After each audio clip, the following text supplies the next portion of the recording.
যার নামের মধ্যে আছে প্রক্রিয়ার বর্ণনা। স্কিন ফ্লাডিং অর্থাৎ গোটা স্কিনে থাকবে, আর্দ্রতা দেবে এমন সব উপাদান। খুব সহজ করে বললে ত্বককে গভীরভাবে হাইড্রেটেড করে এবং ত্বকের ভেতর ময়শ্চারাইজার আটকে রাখাই স্কিন ফ্লাডিং। এর লক্ষ্য হলো মূলত ত্বকের ভেতরে যতটা সম্ভব আর্দ্রতা প্রবেশ করানো এবং পরবর্তীতে সেটিকে লক করে রাখা। এটি মূলত 10 step Korean skin care layering এর আধুনিক সংস্করণ। এই পদ্ধতিতে প্রোডাক্টগুলোকে একটি নির্দিষ্ট ক্রমে ব্যবহার করা হয়,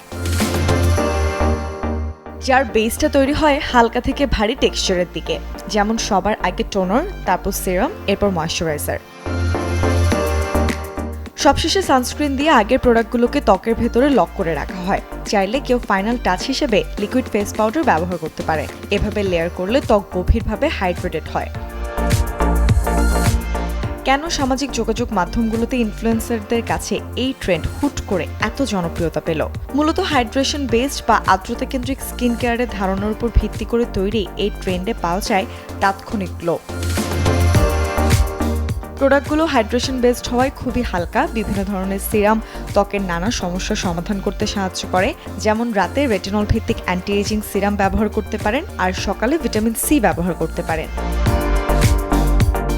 ফলে ত্বক বেশি প্লাম্প বা টানটান দেখায়, শুষ্কতা কমে। সাথে দীর্ঘ সময় বিউটি প্রোডাক্টগুলো ত্বকে কাজ করার ফলে ত্বক মসৃণ এবং উজ্জ্বল হয়। তবে অয়েলি বা একনি প্রো বা ব্রণ হয় এমন ত্বকে এই অতিরিক্ত লেয়ারিং সমস্যা তৈরি করতে পারে, দেখা দিতে পারে নতুন ব্রণ। তাই যাদের ত্বক শুষ্ক বা ডিহাইড্রেটেড তাদের জন্যই এই স্কিন ফ্লাডিং খুবই উপকারী। Desk report, channel 24।